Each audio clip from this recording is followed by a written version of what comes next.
Dans les collines sèches d'une Déboufuta, là où le vent faisait danser la poussière comme une armée invisible, vivait un jeune berger nommé Damba. Fils d'un vieux veuf et dernier d'une longue lignée de gardiens de troupeaux, Damba était discret, doux, mais différent. Il passait plus de temps à parler au vent qu'aux humains. Un matin, alors qu'il faisait paître ses moutons près d'une ancienne voie ferrée abandonnée, il aperçut un enfant courir dans les hautes herbes. Pieds nus, rapide comme une gazelle, il riait, sans jamais se retourner.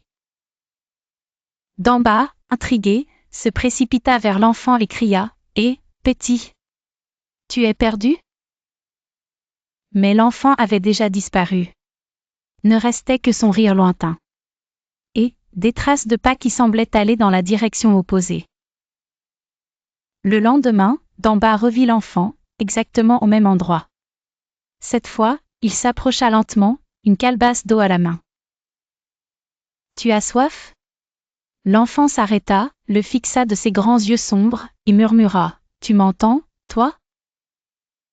Le vent se leva brusquement, emportant tout sur son passage. Tous les moutons s'enfuirent. L'air vibra d'une étrange énergie. L'enfant fit un signe étrange, puis disparut dans un tourbillon de sable. Ce soir-là, Damba rentra sans ses bêtes. Le village rit de lui. On le traita de fou. Mais la nuit venue, un ancien du village, Baba Kunda, vint le voir en secret. Il lui dit d'une voix grave, « Si tu l'as vu, c'est que tu es l'élu du silence. » Intrigué et inquiet, Damba écouta l'histoire que Baba Kunda lui révéla.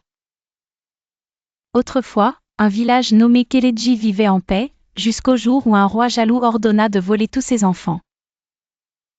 Pour les cacher, les mères les confièrent au vent. Littéralement. Abonne-toi pour la suite.